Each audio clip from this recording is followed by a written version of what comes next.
राजा के जन्म और कुल की बात करने लगे। राजा ने कहा, मेरी माता का नाम शैब्या और मेरे पिता का नाम शालिवाहन है। सूर्य वंश में मेरा जन्म हुआ और जीवितवाहन मेरा नाम है। राजा की दयालुता देखकर गरुड़ ने कहा, हे महाभाग, तुम्हारे मन में तो जो अभिलाषा है वह वर मांगो। राजा ने कहा, हे पक्षीराज, यदि आप मुझे वर दे रहे हैं तो वर दीजिए कि आपने अब तक जिन प्राणियों को खाया है वह सब जीवित हो जाए। हे स्वामीन, अब से आप यहाँ बालकों को न खाएं और ऐसा कोई उपाय करें कि जो जहाँ से उत्पन्न हुए लोग बहुत दिनों तक जीवित रहें। स्वामी ने कहा कि पक्षीराज गरुड़ वाहन को वर देकर स्वयं अमृत के लिए नागलोक चले गए। वहाँ से अमृत लाकर उन्होंने उन मरे हुए हड्डियों पर बसाया। ऐसा करने जिनको रामचंद्र जी के अमन के मम्मी जीवतिया भूखल बड़ी ए अरियार काबर यार जाग कह दिया। आयुष के मम्मी जीवतिया भूखल बड़ी ए अरियार काबर यार जाग कह दिया। मोनी के मम्मी राजा के शरीर की शोभा कमी हो गई।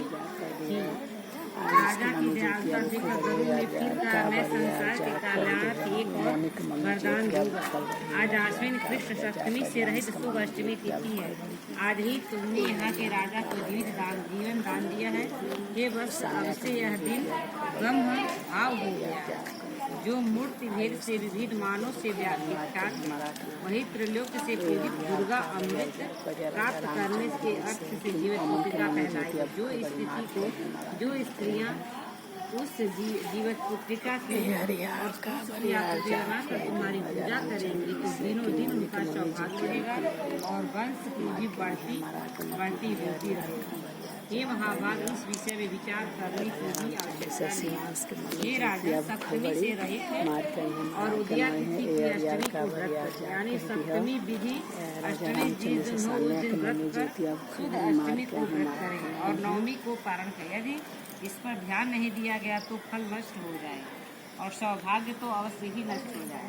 जीवितवाहन को इस तरह का वर देकर गरुड़ वैकुंठ धाम को चले गए और राजा भी अपनी पत्नी के साथ अपने नगर को वापस चले गए।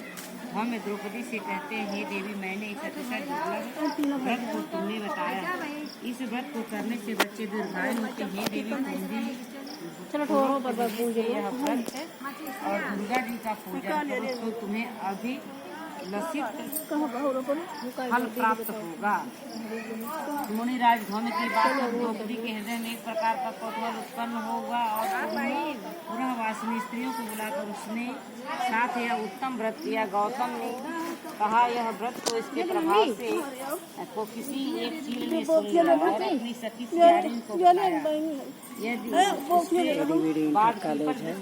कॉलेज में हम लोग बरियार हिलाने आए हैं। बहुत अच्छा लगा, बहुत कॉलेज बहुत ज़्यादा यहाँ बरियार मिलते हैं, बहुत अच्छा लगता है।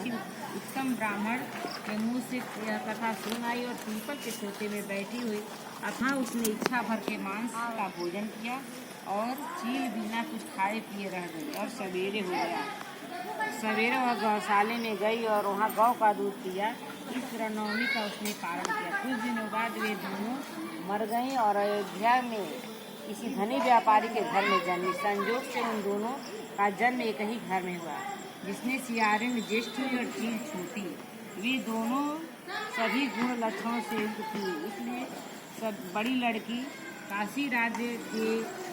काशी राज के और छोटी उसके मंत्री के साथ गृह पत्र अग्नि के सामने विधि पूर्वक ब्याही हुई। पूर्व जन्म के कर्म फल से मृगनयनी रानी हुई।